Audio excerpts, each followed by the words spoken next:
ഏറ്റുപറഞ്ഞാൽ പാപങ്ങളെല്ലാം തീർക്കുന്ന ഭക്തരക്ഷകനായ മഹാദേവനാണ് ഏറ്റുമാനൂരപ്പൻ. വലിയ ബലിക്കൽ പുരയിലെ കിടാവിളക്കിൽ എണ്ണയൊഴിച്ച് പ്രാർത്ഥിക്കുന്ന കാര്യങ്ങൾ ആത്മാർത്ഥവും സത്യസന്ധവുമാണെങ്കിൽ ഭഗവാൻ നടത്തി തരുമെന്നാണ് അനുഭവങ്ങളും വിശ്വാസങ്ങളും തെളിയിക്കുന്നത്. പരശുരാമൻ സ്ഥാപിച്ച കേരളത്തിലെ 108 മഹാദേവ ക്ഷേത്രങ്ങളിൽ പ്രാധാന്യമേറിയ ഒന്നാണ് ഏറ്റുമാനൂർ മഹാദേവ ക്ഷേത്രം.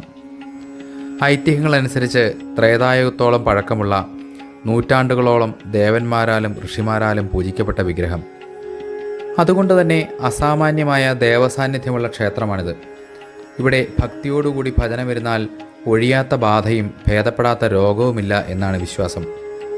എത്രയായാലും വിട്ടുമാറാത്ത അപസ്മാരം, രക്ഷസ് എന്നീ ബാധകളെ ഒഴിപ്പിക്കുന്ന കാര്യത്തിൽ ഏറ്റുമാനൂർ മഹാദേവന്റെ ശക്തിവിശേഷം വളരെ പ്രസിദ്ധമാണ്. ക്ഷേത്രവുമായി ബന്ധിച്ചു നിൽക്കുന്ന ആചാരങ്ങളും ഐതിഹ്യങ്ങളുമെല്ലാം ക്ഷേത്രത്തെ ഏറെ മഹത്തരമാക്കുന്നു.